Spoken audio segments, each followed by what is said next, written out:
Cullen live in 1 minute.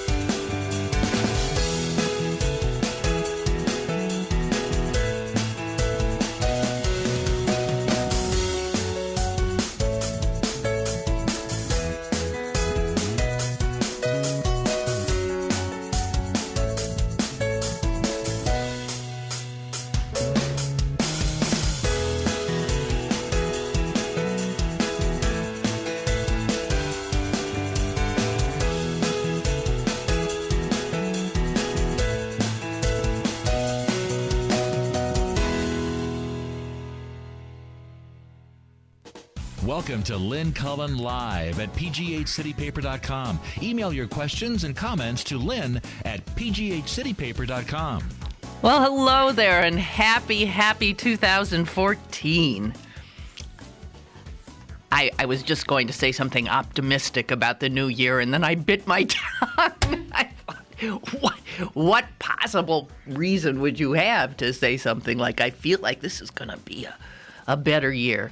But I think it's not a bad idea to at least go into it with a positive attitude. I feel like I haven't been here in so long. I hope you guys are still there.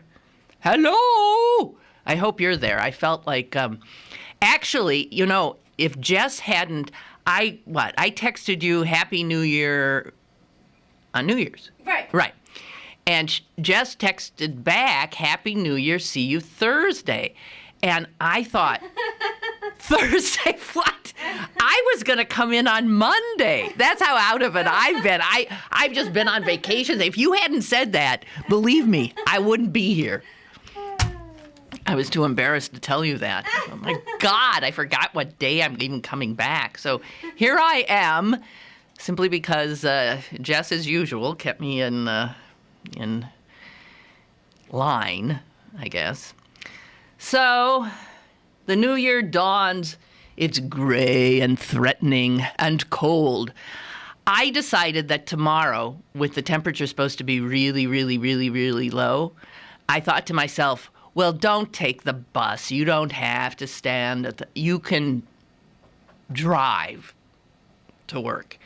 And then I thought, no, this is the exact time when you take the bus to be in solidarity with the poor frozen masses who have no other recourse.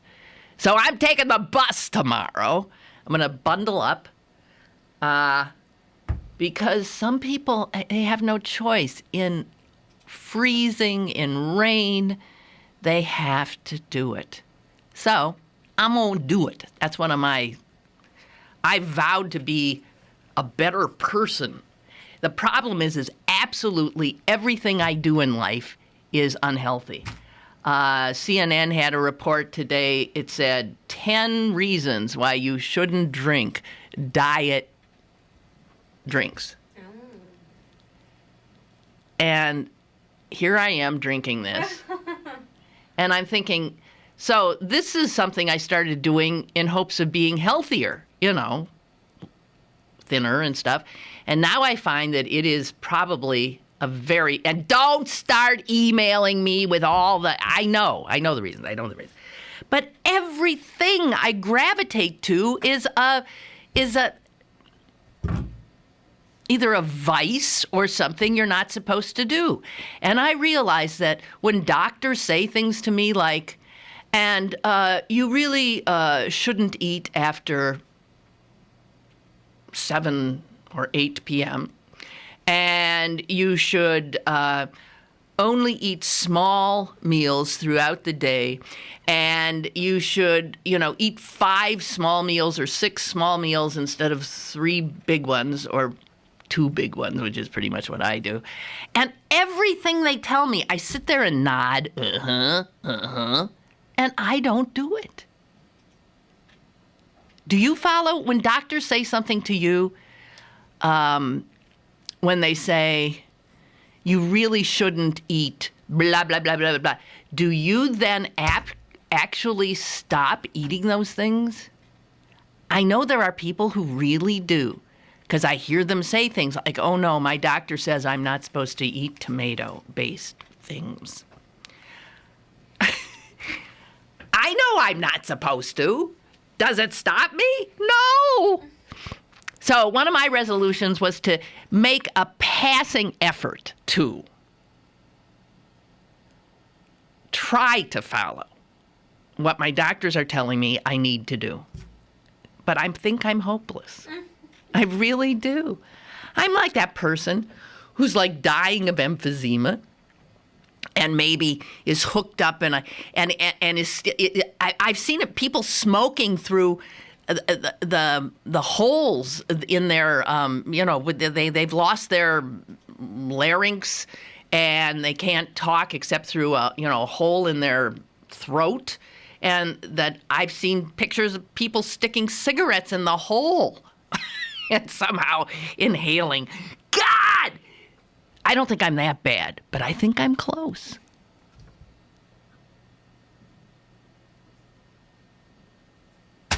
Well, all right.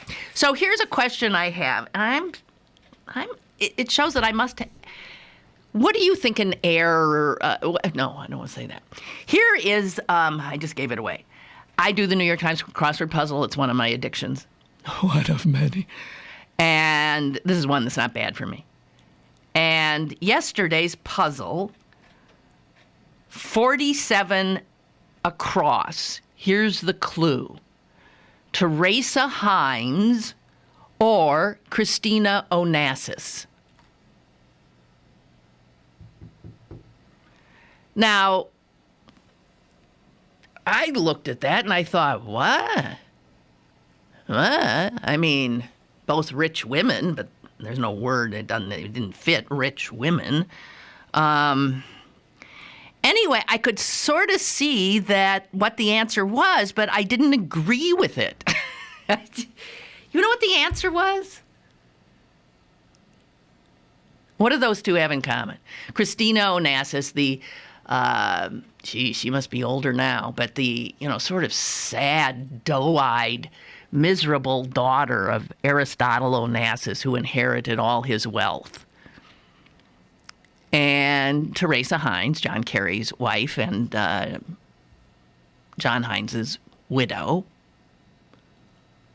And I could see what the answer is. I have it right here. I have it. I filled it in properly.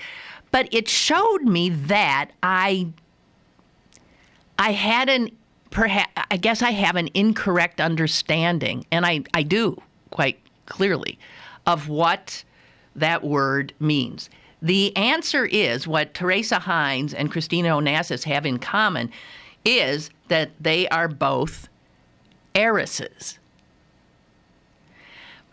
But while I was resistant to putting heiress down, as I was thinking, Theresa Heinz is not like Christina Onassis. Christina Onassis inherited money from her father. And that's what I think of an heiress as. Somebody who gets money from their parents. That's what I think of as inherited wealth. When you say, somebody's living high and mighty, blah, blah, blah. Well, did they earn it? No, it's inherited wealth. But Theresa Heinz, who I'm sure did not grow up in a poor family, her father was a doctor, but I didn't think of her as an heiress, and I thought, well, why are they saying? And then I thought, well, because she inherited in a second-hand kind of a way, right? Heinz money. Because she married John Heinz, who then predeceased her. And yes, she was his heir. But do you know what I mean? Am I the only one who's... I just think that's not a good clue. Is Theresa Heinz an heiress, or is she a rich widow? Are rich widows... I guess then rich widows are heiresses. But the term heiress I have to tell you, this kept me up last night. The term heiress.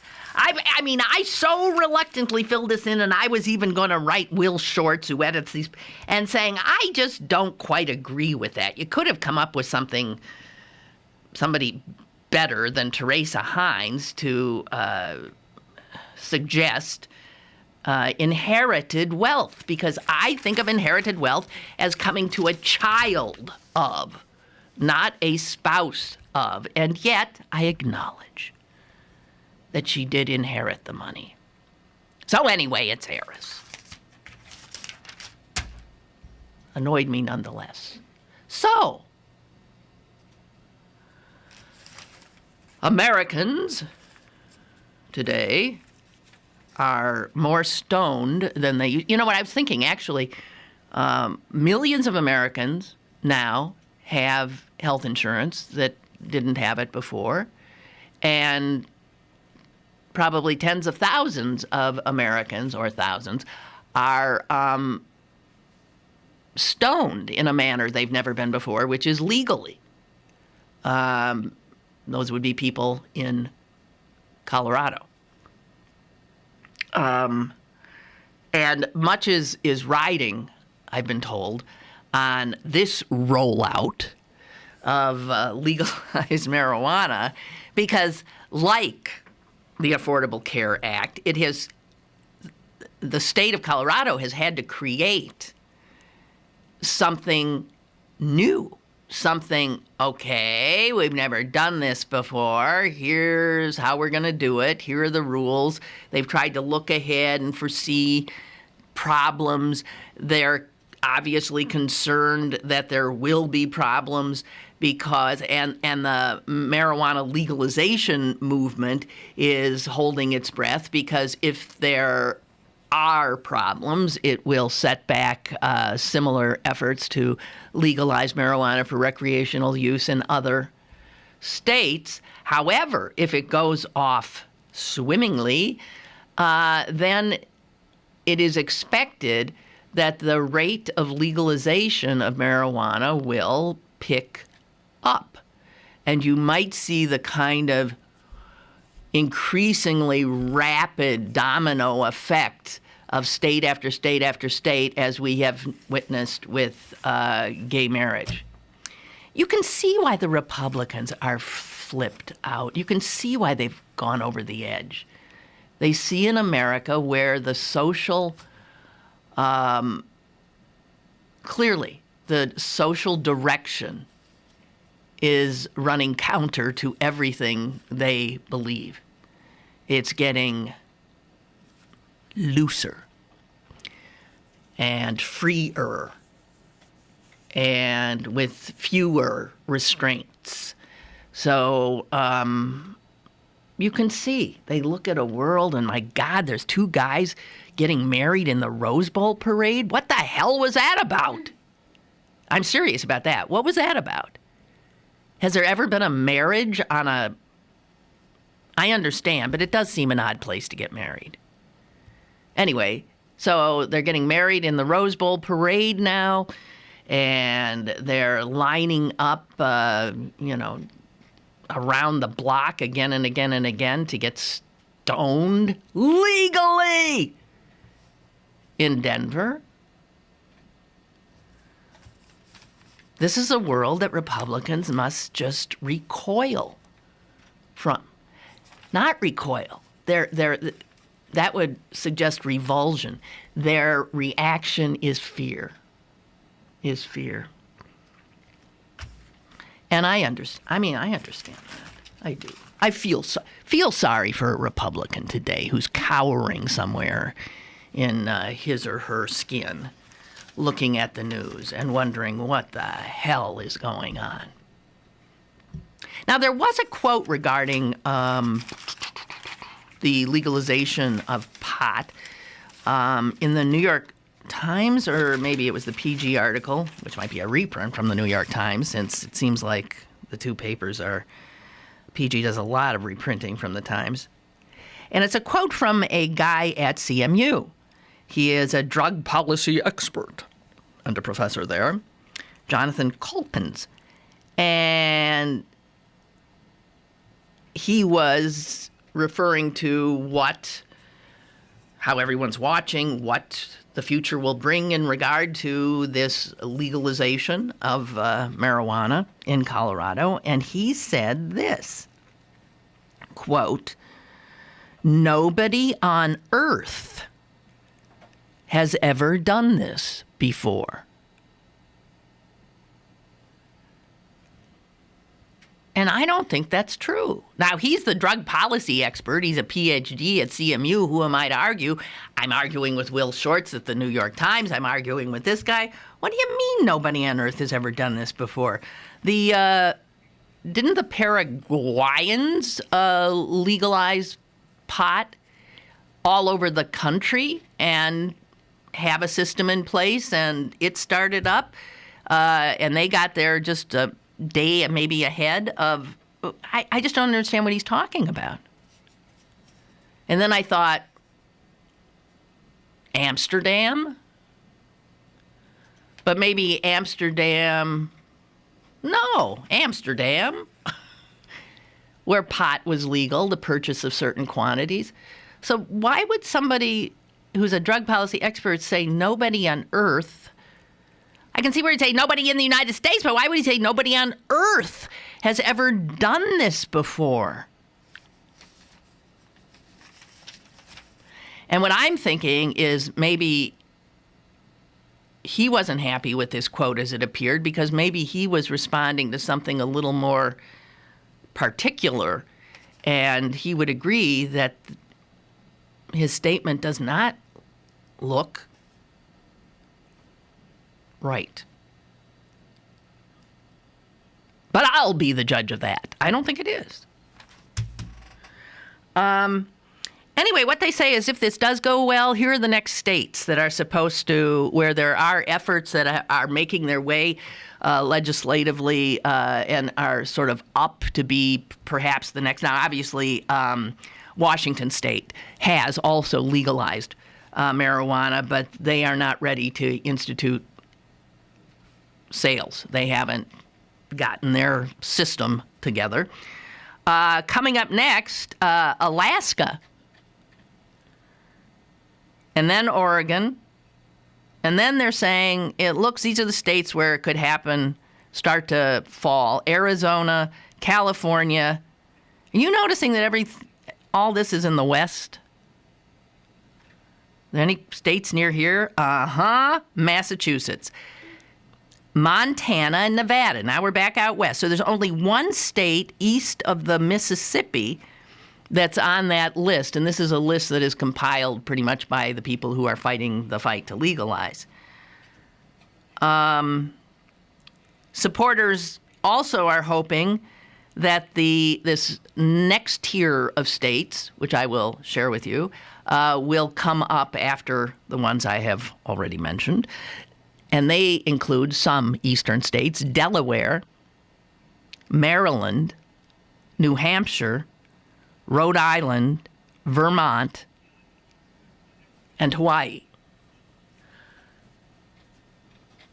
You weren't thinking for a minute that Pennsylvania would have been on this list, were you?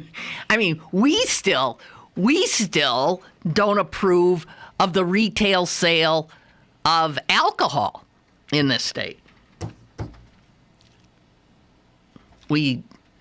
So we'll be the last state. However, However, 20 states already have legalized medicinal marijuana use. And so this is obviously something that's happening.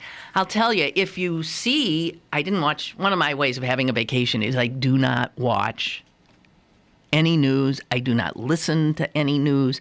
I really don't read news. I just started a few days ago starting to look at what was going on.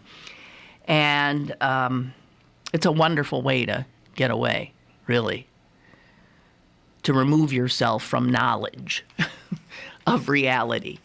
It really is. Because at some point you have to realize that your knowing how awful things are and how many problems are out of fix doesn't necessarily help fix them. So you can take a break from the knowledge. That's what I think. Now I lost track of whatever it was the hell I was saying. Never mind.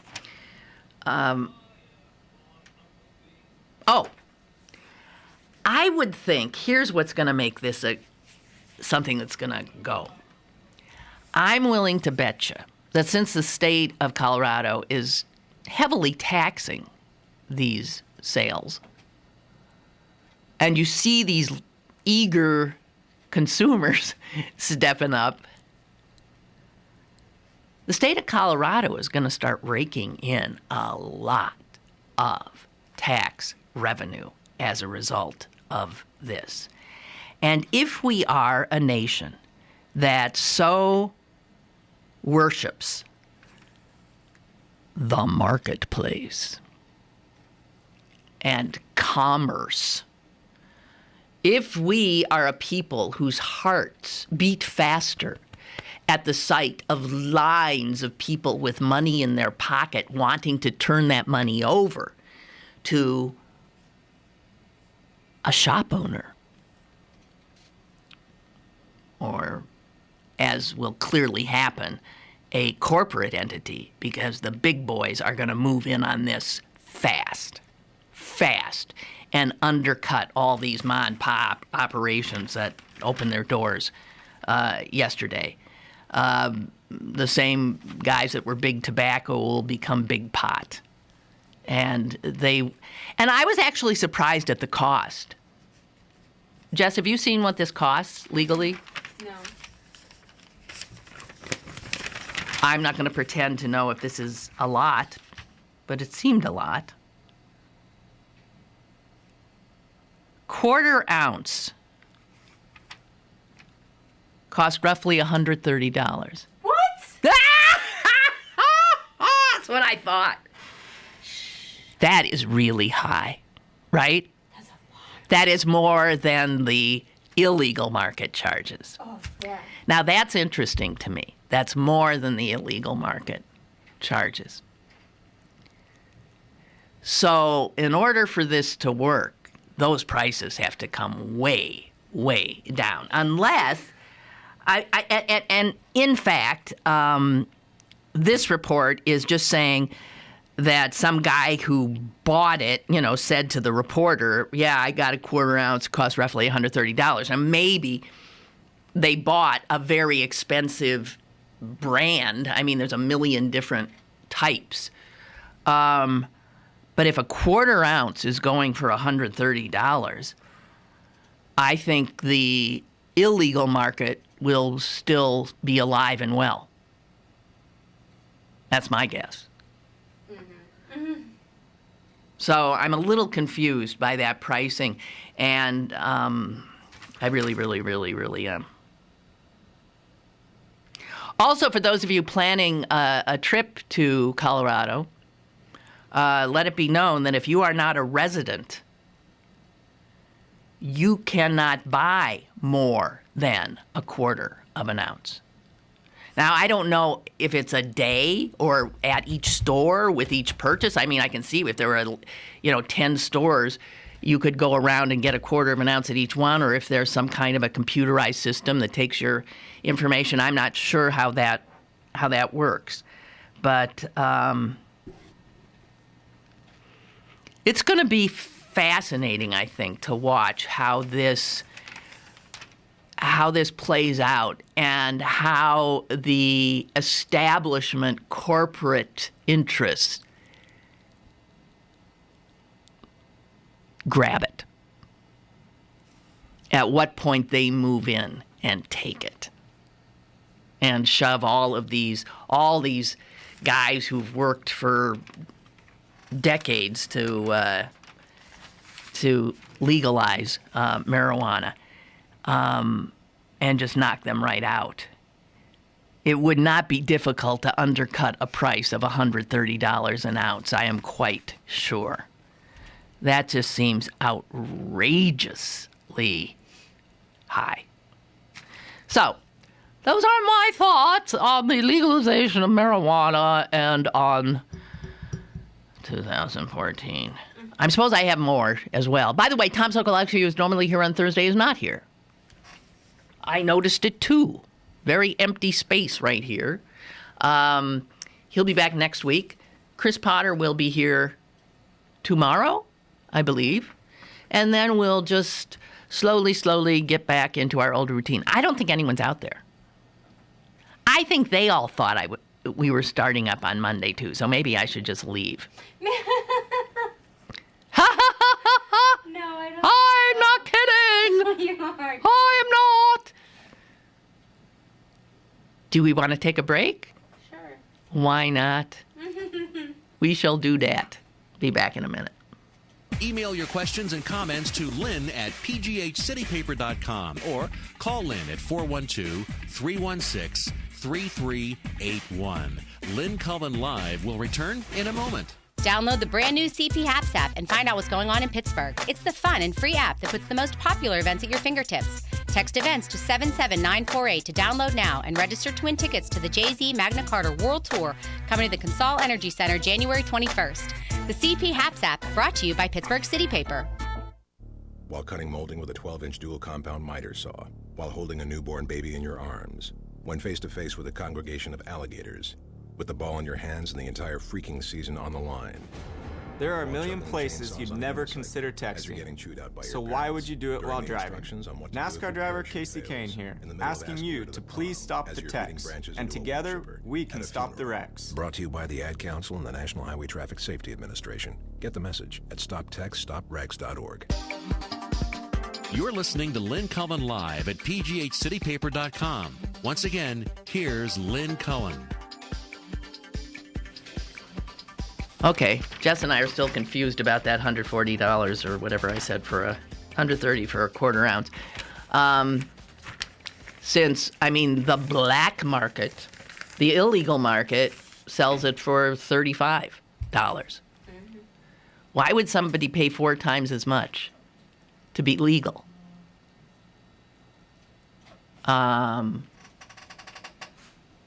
Maybe the quality might be better, but is it that much better?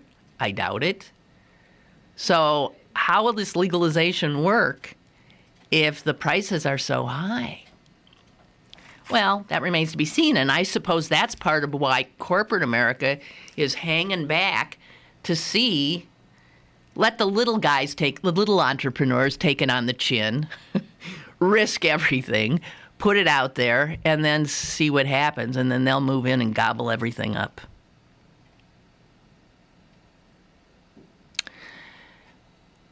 The most upsetting thing that I noted when I came back into the real world and started reading a newspaper again was that with the beginning of the year, I knew this was happening, but I had put it out of my mind since it's a painful thought.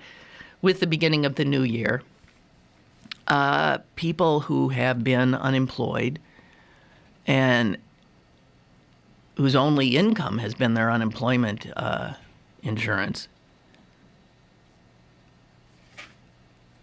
an extraordinary number of them have been cut off. And that is because our hardworking Congress left town and went on their long vacations with their wonderful benefits and perks and paychecks still coming in, even though they didn't do a damn thing. A damn thing! And yet they pull the rug out from under the people who are most in need. How do those people sit in their churches on Christmas and listen to the ministers or the priests talk about the meaning of Christmas and what Jesus taught, and not in any way see that their actions have been absolutely counter to that message? How do they do that? They sit there and enjoy all their bounty, all the food in front of them, and they have just pulled millions of people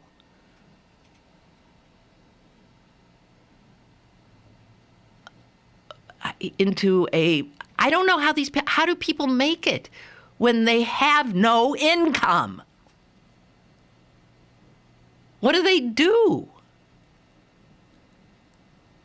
And a little bit that I read, it appears that there are people who think that people stay on unemployment because they're lazy, because they don't want to work. Only someone who has never been in that position would think that.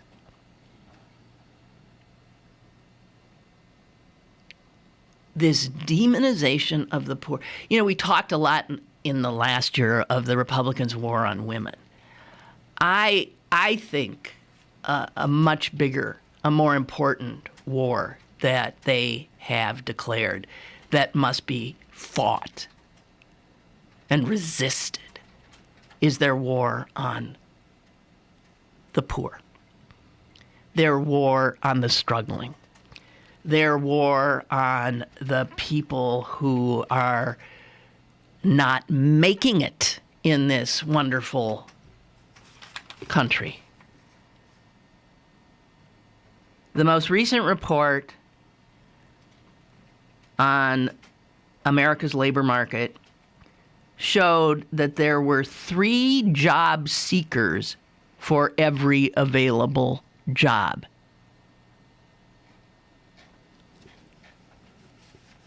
And what if, okay, so right there, you got 2 people who are trying and there's no job for them. So what also if the jobs available are not jobs that the person who is unemployed can perform? Where did we get so mean as a country that we wouldn't see this as one of the first priorities of government? To help those who in a lousy economy still cannot find work. And we also have learned that the longer you're unemployed, the more difficult it becomes to get a job, since there is discrimination on the part of employers to hire people who have been out of work for a long time. They get demonized again. And now we take the only money they've got coming in?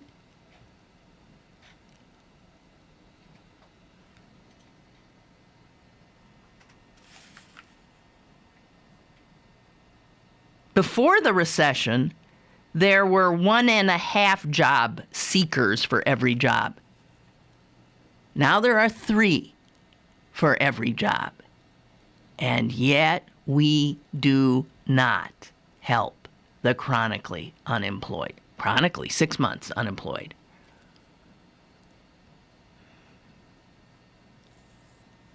So this is the same Congress, by the way, who failed to keep food stamps at the rate that they were. So they cut food stamps. And they did not continue long-term unemployment benefits. What kind of people do that? What kind of people do that? What are they thinking? See, they are thinking what I've said. They think that poor people or unemployed people or people who are hungry are somehow bad people. These are people that would set up workhouses again and poorhouses. Oh, my God. It's a wonder. I guess we should be happy they're not throwing them in such institutions. All right, here's how we're going to help you. We'll stick you in this barely heated dungeon and have you work for 2 bowls of gruel a day. God.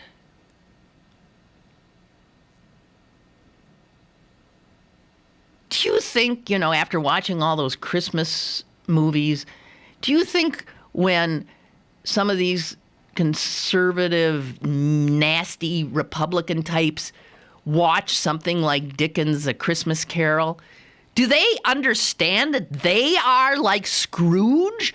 Do they not see themselves? I mean, do they get into that movie and love it when Scrooge sees the light? Or do they think he's gone astray? What? I can't even imagine.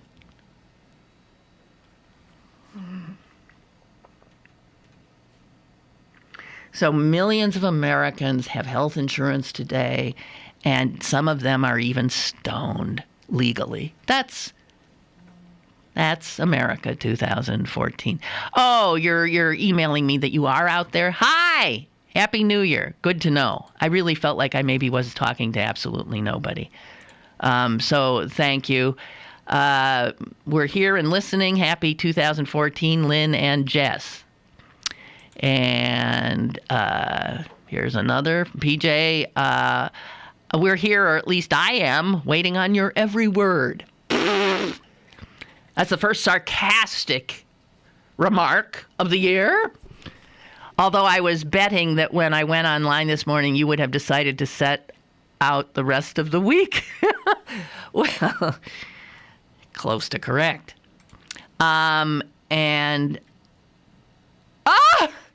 Beth, thank you. This is great. Beth has sent me a headline from the Huffington Post. I did not see that. Giant inflatable duck explodes in Taiwan hours before New Year's countdown. Can you imagine? Their duck exploded? A New Year celebration in Taiwan. A giant inflatable duck exploded. The 59-foot tall duck. Wow. Now that's taller than our duck because our duck had to be downsized to fit under the bridges. Although, did it ever have to go under a bridge? It never did. Think so. Unless it had to go under the West End Bridge, because I know it was kept over on the Ohio, but it never went under a bridge. Anyway, ours was a little smaller. This was even a bigger one. It's by the same guy, the Dutch artist, Hoffman. 59-foot tall duck. And it was supposed to be part of the New Year celebration. But it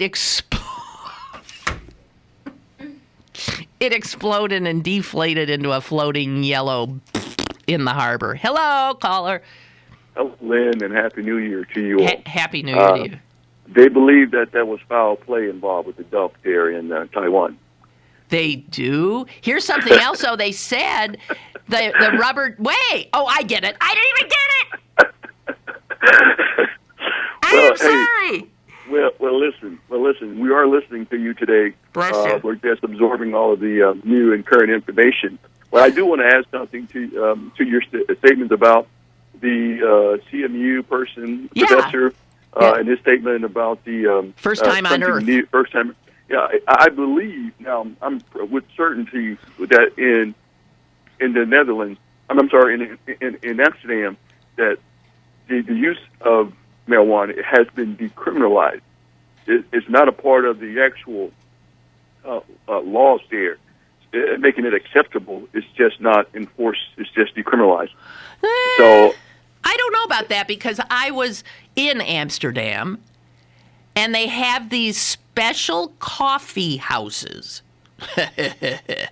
where you go and there's marijuana on the shelves and you order up specific amounts that you want of specific drugs, and you're supposed to smoke them there or else, I guess, take it away. You're not supposed to smoke on the street. Okay. But now that's being sort of pulled back because of, I guess, a lot of there's concern about the sort of kind of tourism you will attract. It's inevitable that people will take those vacations for that vacation. Exactly. but I also want to bring up something too. I know I think one time in the past, very, very long time ago, you used to always start off the year by talking about the new and strange laws, and some may not be new and strange, but a couple of things caught my attention right off the bat. I believe in the state of California, now transgender students can choose what bathroom facilities they want to use, and also what team sports they want to play. I just want to know your thoughts on that, and some of those other new and some of the unusual and strange laws of 2014. Okay. Hey, thank you. Happy New Year. You know, I have to tell you, the transgender thing, I'm going to be very honest here, and people are going to upset. I still don't quite, that is something I don't quite understand myself. I'm still working on understanding what's going on with a transgender person. You're one gender, but you want to be the other, but you don't necessarily go through surgery.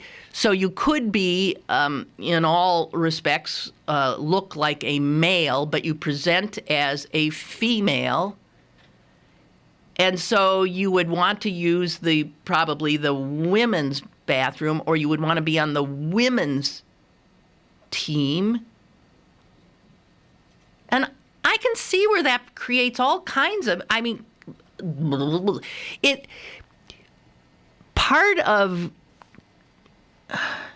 work very hard to understand what other people's reality is, and I have to admit, I know some people have trouble with gay. They're still having trouble getting their hands around two people of the same gender loving each other, and mostly they get hung up on the sex part, having sex, and all of that. And a lot of people, believe me, are being pulled by the force of this, of society just saying, no, there's no reason for this discrimination that we've been engaged in. In fact, it's morally indefensible. But I know there's a lot of good people that are still sort of like, because their whole sense of everything is male, female, and that's what sex is. I understand that. I totally do. Because I struggle with some of this stuff too. I've interviewed transsexuals and who've gone through the surgery or are. I completely do understand, I think, the problem they have, and God, what a curse it would be to be born into the wrong body. In some respects, I always felt I was born into the wrong body. I was supposed to have a much more curvaceous figure, more like, Raquel Welch or something. But no, if you were born into a body that's not the gender that you in your head are, wow. So I don't know. That's one the LBGTQRST, WXYZ, and sometimes Y community. I hope you come on, my gay friends, have a laugh with me. It's hard, and I know gay people amongst the gay community. There must be some people who say, geez, enough already. Just a regular, ordinary old gay person might be unable themselves to understand a transsexual or an in between. There are so many now new possibilities. You gotta give people a break a little bit. We don't, in terms of comfort. And this is why things often, we can legislate these things, but it can take a time to catch up. What you usually need is, you literally need people young people, as my niece was telling me, she said, I grew up in a world where nobody thought anything of somebody's sexual orientation. Now she's in her 20s. And my son would say the same. He doesn't even understand when you point out, hey, did you know someone's gay? He doesn't care. So in some respects, it is true. Brains get wired in a certain way, and some people find it easier to rewire in midstream, in midlife, and others find that a very, very hard thing to do. And I'm just, the caller brought up transsexual. That's one that I am, constantly working with myself. And I would not want to be the head of, having to figure these things out. In some ways. I'm sure in that way I don't want anyone in the gay community to start hating me and stuff, but I'm just acknowledging I'm being honest, okay? That people struggle with this stuff, and I think understandably. By the way, the caller who said the yellow duck exploding in the Taiwan harbor was a victim of foul play. In fact, they think it may have been attacked by eagles. Oh my God! Jeez. Anyway, they're doing a post-mortem on the duck. So, there you have it. We got to take a break. I'm so glad you guys are out there. Jeez.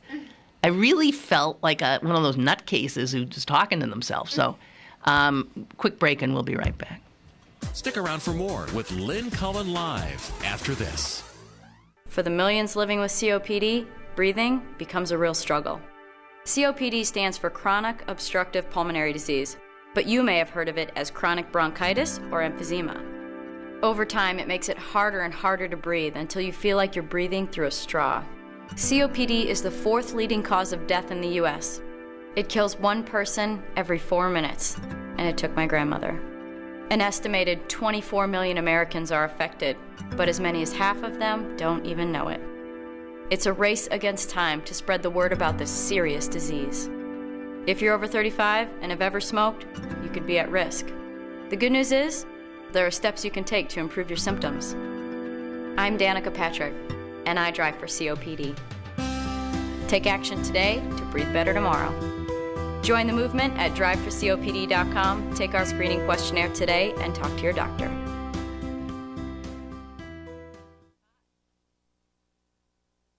Happy New Year from the all-new bergbargains.com. Log on today for the best deals from your favorite local restaurants, bars, museums, and shows. Sign up for the weekly email update for your chance to win gift cards from Mad Mex, Sonoma, Kaya, Ceviche, Casbah, and NOLA. The all-new bergbargains.com. Pittsburgh's best bargains. bergbargains.com.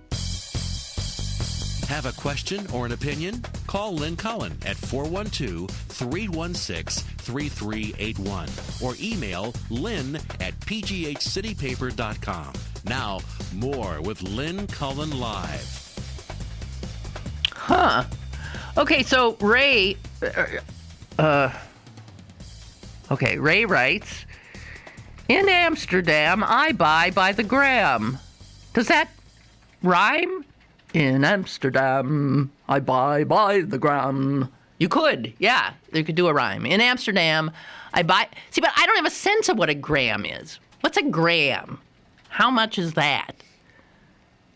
I don't know.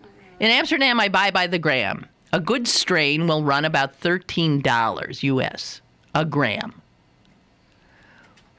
And since Ray knows how many grams are in a quarter of an ounce, he then goes on to make the calculation that would make it around $100 a quarter ounce.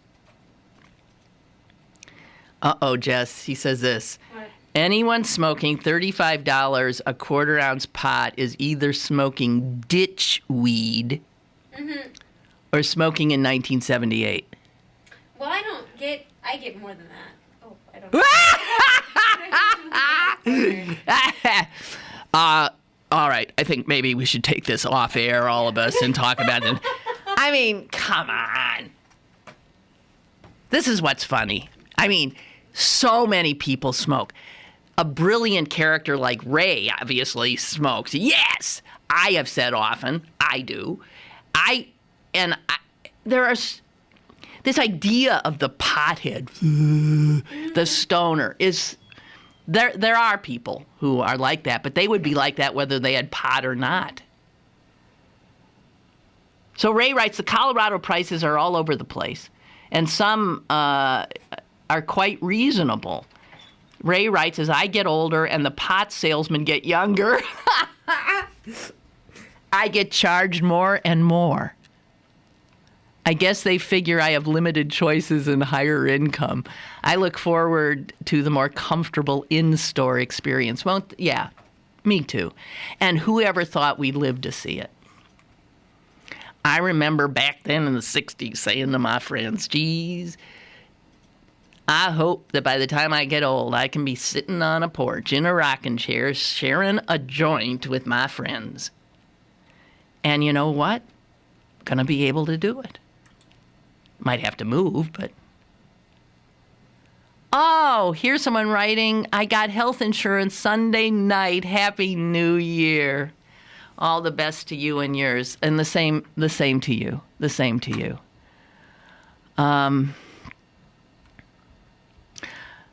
I want to acknowledge, and maybe I have said this before, but I was saying it to some friends last night at dinner, that for some people, the Affordable Care Act has been a true misnomer.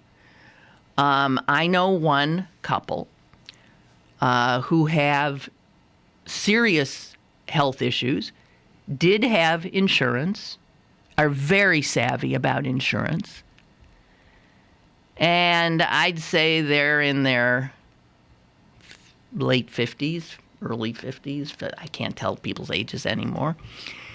And they got one of those notices saying that their policy was being canceled and they could, go over to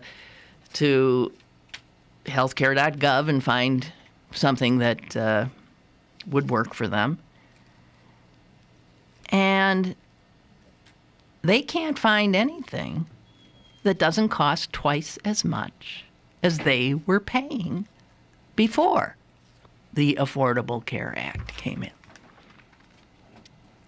And you hear these stories of people whose premiums went from $300-something a month to $700-something a month.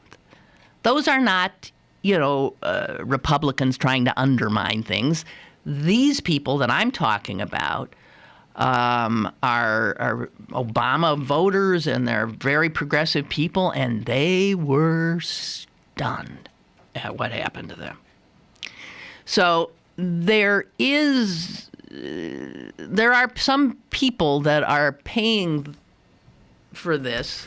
We hear the stories, and when you revel in the stories with some guy who hasn't had health insurance for 20 years, all of a sudden has health insurance, and he's got lots of issues that he never could get insurance because of, and now he does, and it's with the subsidies, it's like $50 a month. And you think, wow. But then there are people like this couple I know. So it's a mixed bag. There's some wonderful things about the Affordable Care Act that we all already know, and probably, I don't know that some people even recognize that that is why that insurance companies can no longer deny coverage to you or anybody because you have a pre-existing condition. And they can no longer charge women more than they charge men, which is what they've been doing forever. And they cannot set dollar limits on what they spend on essential health benefits for I remember I've always had a policy that said, and you can spend no more than this. This is as soon as we have spent this much on you, you're out. They can't do that anymore. And you know what else won't happen as much. There's one woman quoted in a New York Times article saying she finally has coverage, and she said, I can be my best self now. Health insurance won't control my job choices.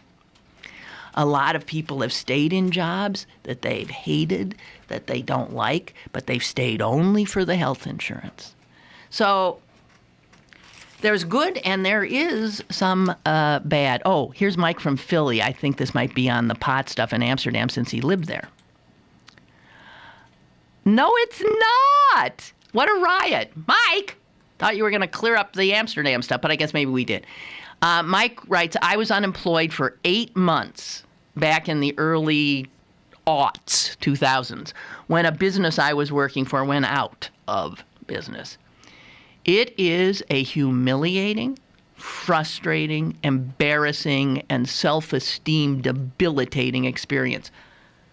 Mike, I have had the experience myself, and I have to tell you, I felt the same. You feel it's maybe not right for us to have our sense of self-worth based on, our jobs and getting a paycheck. But when all of a sudden it's not there, it is such a blow psychologically and in every other way. For some people probably get their balance back faster than others. But you are desperate to get out of it. And I remember thinking, oh, thank God for this unemployment compensation for people. Oh, this is funny. Mike writes, you spend 8 hours a day looking for a job, only to face rejection after rejection after rejection. It's like trying to pick up a Victoria's Secrets model. Well, Mike, I wouldn't know. Your chances are slim, and you face a lot of rejection. There are so many scams out there, job postings that actually aren't, job postings that are not truthful, and people who are 10 times more qualified than you in every career looking for the same job. Sales jobs that weren't actually sales jobs. They were draws against commission. If you didn't sell in the first 30 days, you got 0. I worked 3 jobs under the table. I didn't want to, but I had to. I started an eBay business from my home, selling things for friends and family and neighbors. I skimped and saved and counted every cent. I prayed there would be no emergency like a car breaking down or health issue or family issue.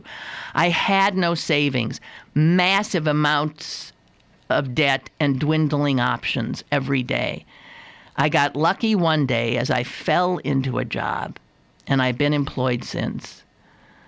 I think those that are against any kind of extension have never been in this situation and are incapable of empathy, are incapable of what I was struggling with before in regard to transsexuality, understanding it.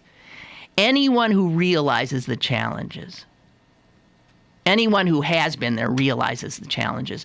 Not all on unemployment are truthful. Some just sit around and do nothing. That's true. I think that is such a minuscule number. Again, minuscule. But most are struggling and are scared. There is a fine line there. I just hope that those who are out there now have the same luck I did. Mike, thank you. Right. Jesus.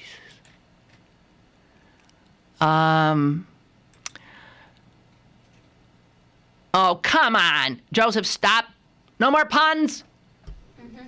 It was a fowl. They expected, we're back to the duck. Joseph says, regarding the duck in Taiwan, it was a terrorist quack. Oh my God. Is that bad? Yeah. That's bad. Mm-hmm. Here's somebody else. I chose a good plan, but only because I haven't had health insurance for over 8 years. It's over $600 a month. I could have chosen a less costly plan, but what the heck. Had to go with UPMC, hoping that they can help me. Oh, this is from Tony in Bloomfield. I've loved you since your time on WTAE radio. Geez, that's a long love affair. I didn't know I had such a long love affair going. Usually I don't make it that long. That was great. Thank you. Thank you. And I'm glad you got insurance. I cannot imagine living without insurance. With that fear. I can't imagine it. I know Jess has been there. I can't imagine it. Hey, says here, studies have shown, okay, so it's my cell phone. Okay, my cell phone, you see this thing? That's my phone. And it says repeated studies show that what accumulates on this phone in terms of germs is nastier and much worse than what is on the bottom of my shoe. Ew. Ugh! Hey, Jess, here, look. I mean, and we pass them around. They say that it says these should be cleaned every day. But no one knows really how to clean them. What are you can't use this, you can't use that, you're not supposed to touch that, this or the other thing. A word of warning, cleaning your device can be tricky since you don't want to damage it, and manufacturers don't give you much guidance on how to clean it. It can be done. However, you have to be careful and conscientious, and then they go into this thing about diluted alcohol. Forget it. It's just a totally germ-laden. It says, like your toothbrush, your mobile device is something you want to clean regularly. I read that, and I sort of felt myself shrinking. I never cleaned my toothbrush. Did you, Jess? I mean... How do you clean a toothbrush? You put it in the dishwasher? What? Seriously, how do you clean a toothbrush? You stick it in, like alcohol or something? I've never heard of cleaning a toothbrush. And here I am. I'm alive.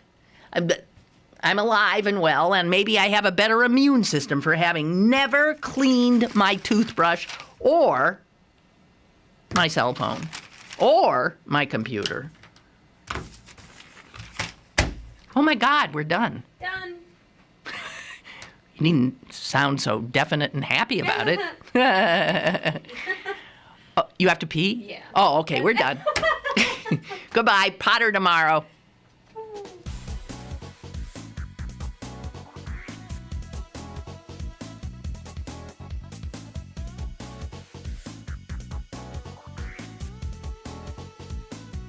Lynn Cullen Live, Monday through Friday from 10 a.m. to 11 a.m. and archived at pghcitypaper.com. The opinions expressed on Lynn Cullen Live are those of the host and do not necessarily reflect the viewpoints of Pittsburgh City Paper, Steel City Media, and its advertisers.